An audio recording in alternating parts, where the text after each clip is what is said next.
Human beings have long been attracted to female beauty. In particular, beauty has often been linked to a woman's potential to bear children and her ability to be chosen as a mate. So in this video, we're going to use the terms reproductive value a lot to describe our frameworks of beauty, and that's because a lot of physical attractiveness for both men and women at a biological level boils down to our ability to produce offspring. But as always, before we can get into beauty standards, we need to consider the importance of why physical attractiveness even matters.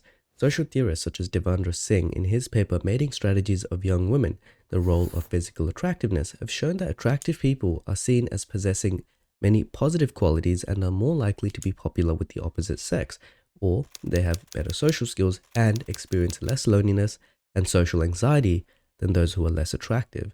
Singh's study also showed that healthy and attractive were the most correlated attributes with desirability for long-term relationships, among many various attributes including kindness, intelligence, and a sense of humor, regardless of the participant's background. So while it is true that personality does play a role, it seems that attractiveness also does matter. It may even be that personality and physical attractiveness are highly interwoven, and that being more physically attractive does make your personality be perceived as more positive. A very unfortunate side effect of looks, the continuing role of physical attractiveness in marriage, suggests that husbands are less likely to cheat on and be happier with attractive partners, and so many more effects of beauty that we don't normally think about until it affects us. And so, can anything realistically be done about this? Well, one such paper from the University of Texas showed that even infants as young as a few months old tend to gaze longer at faces that adults consider attractive, suggesting that the idea of beauty may actually be innate. If there is a biological component to beauty, then biology can be changed or even faked, and people can be made more beautiful. If it is purely subjective, then there is nothing that you can do to be more beautiful. You just have to hope you find the right person. In order to understand beauty, it's important to address the concept of sexual dimorphism. Prominent researcher Gillian Rhodes links sexual dimorphism back to looking healthy, and if you remember, beauty essentially are indicators of physical health. At puberty, men and women begin to differ due to hormonal influences. Testosterone stimulates the growth of masculine facial features such as the jaw, the brow ridge, and facial hair in males, while in females, estrogen inhibits the development of these traits and promotes the growth of feminine features like fuller lips, softer contours, bodily curvaceousness. Sexual dimorphism becomes more pronounced at puberty, and so when we say that a face is sexually dimorphic or has these traits, these are the facial features that separate men from women, girls from boys. It is often said that femininity is seen as attractive in a woman's face, and various studies such as the Idea of Facial Beauty, a review by Miriam Horn, or Symmetry, Averageness, and Feature Size in the Facial Attractiveness of Women by Guy Tiberghien have shown that features that contribute to female facial attractiveness, including large eyes, a small nose, prominent and high cheekbones, a small chin, thin eyebrows, and full lips, are considered to be feminine, and these are sexually dimorphic traits that separate male faces from female faces. These are not the kind of features you would typically find on a man, which is why we consider them to be feminine features. But a quick note on male and female features: a man with more feminine features can be androgynous, a woman with more masculine features can also be androgynous. They're not exclusive to one specific sex, and they can create in itself a mix of unique looks. Other research suggests that an attractive feminine face should also have a combination of childlike and mature features. We call these neotenous and ontogynous traits. These juvenile features may include large eyes, a high forehead, a small nose, and fuller lips, tying back to estrogen levels, and this biological idea of femininity, which researchers suggest may make them seem more nurturing or caring partners, does seem to be supported by other research. Obviously, attractive female faces are not all about juvenile features. Otherwise, most grown men would be attracted to the most juvenile of faces, which are literally children, and that's not the case. Instead, ontogynous or matured features indicate sexual maturity, and they are just as important as it is to look young. Moving on, most people are aware of facial symmetry, which comes in two forms in biology: fluctuating and directional asymmetry. A large percentage of the population is right-handed, me included, and that's called directional asymmetry. Because why aren't they left-handed? This face is slightly wonky. That's called fluctuating asymmetry, and that's the one we care about for looks. To answer the question, perfect symmetry is not the beauty standard, and it's also not physically possible. However, an increasing level of symmetry is associated with greater physical attractiveness up to a point. A wildly asymmetric face is theorized to be tied to disease, genetic malformation, or poor development, and so as humans we find it off-putting because beauty is health. For instance, Rhodes et al. Have changed the images of the subjects included in their studies in order to make them perfectly symmetrical with respect to their vertical axes, and found that symmetrical faces were those judged most attractive. They also found that perfectly symmetric faces made by blending each face with its mirror image are more attractive than the original faces, and that the attractiveness of individual faces can be altered by manipulating their level of symmetry.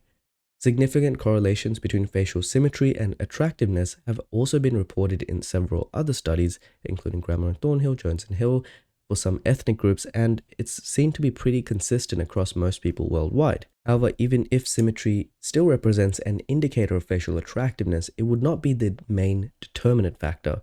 These studies were looking at symmetry and averageness as an attractiveness criteria by itself, and so we can therefore assume that the face with better symmetry will be more attractive, but that the overall attractiveness of a face depends mostly on other features. Let me give you the example that a mismatched but symmetric face is in theory not more attractive than a handsome but asymmetric one. Similar to facial symmetry, averageness, or how closely a face resembles the majority of faces within a population, is thought to be an important factor in female facial attractiveness.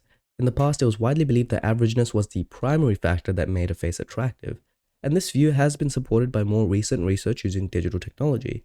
The same study from Gillian, Rhodes, Alex, Sumich, and Graham created faces, each one being mathematically averaged of 24 same-sex faces, to see what impact averageness has on facial attractiveness. Subjects were asked to rate the attractiveness of male and female average composites and low, normal, and high averageness versions of the 48 faces. They found that attractiveness increased with manipulated averageness. In fact, the average female face was more attractive than all but one other female face, and interestingly, female faces showed a bigger drop in attractiveness than male faces when distorted away from the average when the hair was visible.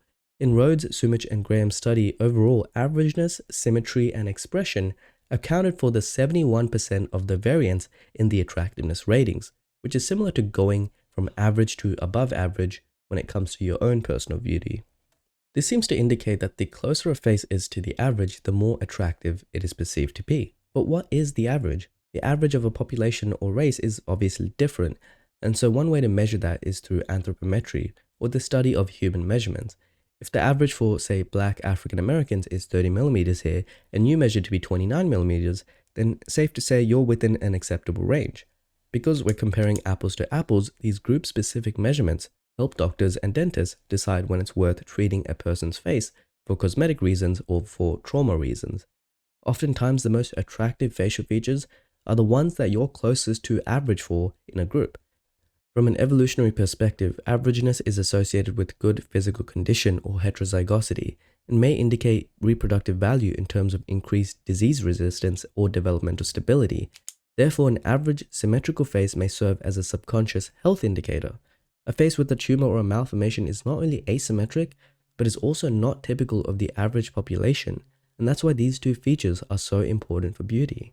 But before we move on, there is something you should know. As shown by newer studies by De Bruyne and colleagues, average faces are not always average. They are actually above average in their features, a bit more extreme looking, a bit crazier, a bit sharper, a bit wider. So if this concept interests you, we've actually covered all of that on the podcast on our deep dive episodes. Moving on to the body, the waist to hip ratio is calculated by dividing the waist circumference by the hip circumference. Also keeps showing up when it comes to attractiveness. Much like the shoulder to hip ratio for men, many scientific papers, including The Shape of Beauty: Determinants of Female Physical Attractiveness by Marian Fisher and Martin Voriak, shows that the waist to hip ratio is considered to be a key factor in female physical attractiveness. It is thought to serve as a filter for selecting women who are healthy and have a high reproductive capacity. Research has shown that both men and women tend to find figures with a low waist-to-hip ratio, particularly a value of 0.7, to be the most attractive, healthy, and reproductively viable, regardless of their weight or body size. And this was shown to be true across different cultures as well, and still holds true regardless of the subject's body mass index, weight, or body fat. Devendra Singh, in his paper Mating Strategies of Young Women, created images with 3 different types of bodies: underweight, normal, and overweight. The results showed that again and again a lower waist to hip ratio was more desirable regardless of body weight or body fat. And I suppose you can't really talk about waist to hip ratio without mentioning the body mass index, which is used as a measure of body fat distribution and is considered normal when it falls between 18 to 24 kilograms per meter squared. And this has also been shown to be linked with attractiveness. MJ Tovey and colleagues have graphed this, with the peak being closest to the 20 kilograms per meter square range. While BMI is a complex indicator for beauty, facial adiposity, aka fat levels, is much more heavily studied in the scientific literature. Facial Adiposity, Attractiveness, and Health, a review, suggests that facial fat is most important for aesthetics because it is used ultimately to judge your body mass. Have too much facial fat, then we assume that you have a higher body mass, even if you can't really see what's underneath. And if that body mass goes beyond the BMI that was given as the attractive range, then facial fat does have a link to your bodily fat. There is a relationship between the waist to hip ratio and the body mass index because higher body fat means more curvaceousness. But compared to the waist to hip ratio, the body mass index is actually associated with more variation in attractiveness judgments, meaning it's actually more important. There are also cultural differences in how BMI affects attractiveness evaluations, with women from higher levels of body fat being seen as more attractive in countries with lower levels of socioeconomic status, and the reverse being true in wealthy countries. This was mentioned in Judith L. Anderson and colleagues' paper, Was the Duchess of Windsor Right? A cross-cultural review of the socio-ecology of ideas of female body shape. For example, force-feeding camps in Mauritania have a different view of female body size than compared to modeling standards in the West. However, attractiveness tends to be maximal within the normal range of BMI in different cultural contexts, and women with extreme BMI values greater than 25 or less than 18 are generally perceived as less attractive. The reason for this is simple. Extremes of body fat, both high and low, go beyond the expected average for the population. And if you remember, averageness is a desirable trait. And averageness doesn't just mean in the statistical sense, but actually in the prototypical sense. What I mean by this, an example, Americans typically are a bit larger because of the obesity epidemic, meaning that the average body fat level is raised. But as a whole, compared to all other humans, the human body fat level is still pretty prototypical. It hasn't changed throughout civilization, and that's what we're comparing ourselves to, not rather by the average of the body fat levels in your local area. Let's talk about hair. Well, hair also plays a significant role in a woman's appearance and can indicate various aspects of health and reproductive potential. According to Etkoff 1999, in his research made in Survival of the Prettiest, healthy, shiny, and strong hair is perceived as a sign of good overall physical health, while damaged hair may indicate illness. Hinz et al. 2001 also found that men are attracted to women with well-groomed, attractive hair, which may signal youth and fertility. In this study, they discovered a negative correlation between hair length and age and a positive correlation between hair quality and health. These findings suggest that both hair length and quality can indicate reproductive potential. In another study by Fink and colleagues, the attractiveness of different hair colors and their densities were also examined. Participants rated the attractiveness of renders with varying hair colors and densities, and the results showed that the density had a significant impact on attractiveness. Their original density of 100% was rated as most attractive, while 40% density was rated as least attractive, so having very thin hair can also be a detriment. There was also no significant difference in attractiveness between straight and wavy hair, and blonde hair was rated as less attractive than medium copper and brown hair for women. Swamy and Fernham 2007 also found that blondes were perceived as less physically attractive and more promiscuous than brunettes in their study, and these results were replicated in 2 follow-up studies by Swamy in 2008. Finally, Frost 2006 proposed the concept of a rare hair color advantage in relation to female hair, suggesting that those with a hair color of lower incidence in the population, meaning like essentially a rare hair color, may be perceived as more attractive than those with a more common hair color. By this theory, blue hair should be more advantageous than brunettes, but there's not a lot of support for this, so we'll leave that one there. However, it is worth noting that more research is needed to determine which hair color is generally considered more attractive, as this can vary greatly depending on factors such as the other features of the face, the age of the participant, and the cultural context. As we've always said, it's not actually the hair that makes the face, but the face that makes the hairstyle work. Attractive faces can wear a style of any shape and color. When it comes to the skin, many variables impact the appearance of someone's skin. Skin tone, skin quality both have an impact on a woman's perceived attractiveness, undeniably. In a study by Dion P. Stephens and Paula Fernandez on Hispanic women's perception of skin color, it was found that a tan skin tone was preferred while pale skin was viewed as plain and unattractive. The preference for a tan skin tone was linked to increased desirability among peers, a higher value in dating contexts, and a increased sexual appeal to men. Another study by Cynthia M. Frisbee, titled Shades of Beauty, examining the relationship of skin color to physical attractiveness, looked at 79 subjects evaluated with images of women of varying skin tones, and the results showed that light brown skin was perceived as more credible and attractive by both Caucasian and African American subjects compared to very pale or dark-skinned models. However, skin colors and preferences do change from region to region because we're looking at this from a very Western-centric perspective here. What is more important and universal across most humans is something called skin homogeneity. How smooth is the complexion? How even is your skin tone? We've covered this in depth over here, but the short answer is that there are attractive faces of all skin colors, but each one has perfectly glass-even skin tone. But other aspects of skin tone, such as the firmness, show a clear negative link between wrinkling and decreasing physical attractiveness. But on the plus side, Diefenbacher's study suggests wrinkles make a face more distinct and more unique. As you may predict, an increase in skin blemishes such as acne also negatively impacts physical attractiveness, and we've covered the specifics in this video, so we're not going to go over it again here. But it's not all doom and gloom.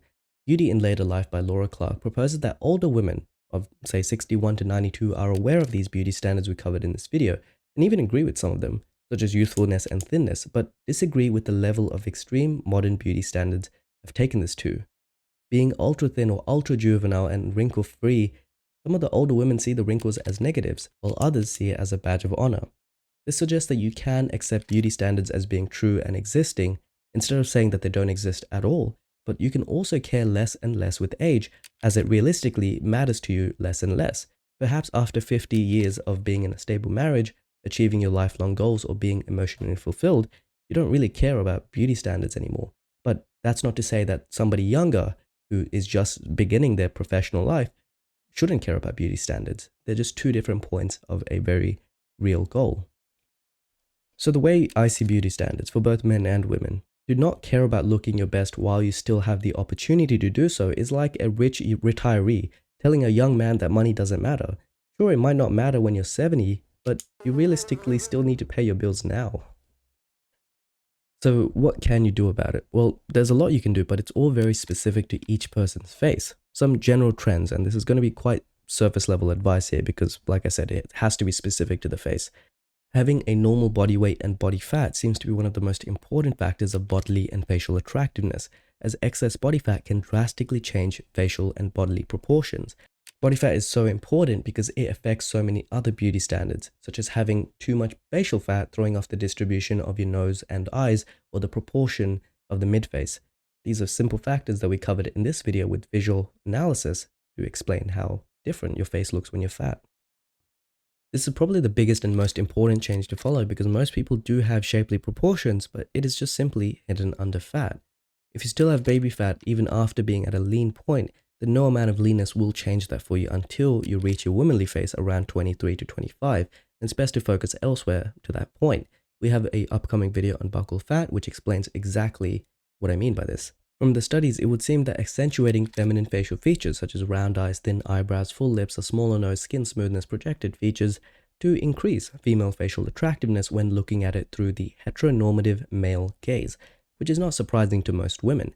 This is because you're increasing the sexual dimorphism of the face, making the female face more feminine, and in doing so, if you remember that attractive faces are actually not the most average, they're a bit more than average, they're a bit crazier looking, a bit more extreme in their facial features. A lot of biology can also just be faked with makeup. For example, rounder eyes or blush, as we covered in this video, do stimulate the redness of skin and blood. Women also get hair transplants to achieve a desirable hairline that complements their face shape, as we covered in this video, and even get cosmetic injectables such as hair to mimic the appearance of the averageness face. For the exact specifics and step-by-step guide, we'll need probably another 10 videos to go over it because it really matters on the individual's face. Hopefully by watching perhaps the Defining Beauty series or learning about the frameworks of beauty, why the theory exists, you can help yourself and make more educated choices rather than general surface level advice. That being said, the most integral piece of advice that you could be following right now is active sun protection. Photo damage from the sun is the make or break between aging attractively or not for both men and women. We'll put out a full video on sun protection soon, but for now, choose physical sunscreens over chemical ones even if they're more uncomfortable, and apply 4 hours in repeated intervals even while indoors. So to summarize this very long video, various physical characteristics including facial features, skin, hair, waist to hip ratio, body mass index do all seem to influence female physical attractiveness. However, the relative importance of each individual feature and the interactions between them are not fully understood and do require further study. Symmetry and averageness are important in determining facial beauty, but specific traits such as full lips, small nose, high cheekbones, which are a sign of youthfulness and fertility, can also make a face more attractive and feminine. Additionally, many other features that are not mentioned in this video due to complexity also play an important role in facial attractiveness. So think of this like a 101 class, but there's other features as well, more important things that people don't really know about, which is like a 401 class, fourth year university class. But in the past, it was thought that beauty standards varied across different cultures. However, some papers, like Cross-Cultural Within Racial Judgments of Attractiveness by researchers at the University of Texas, have rejected this theory, suggesting that attractiveness is judged according to common standards that are shared across multiple cultures. While each culture may have their differences in how they interpret this beauty standard, we all seem to have a human level understanding of beauty amongst each other.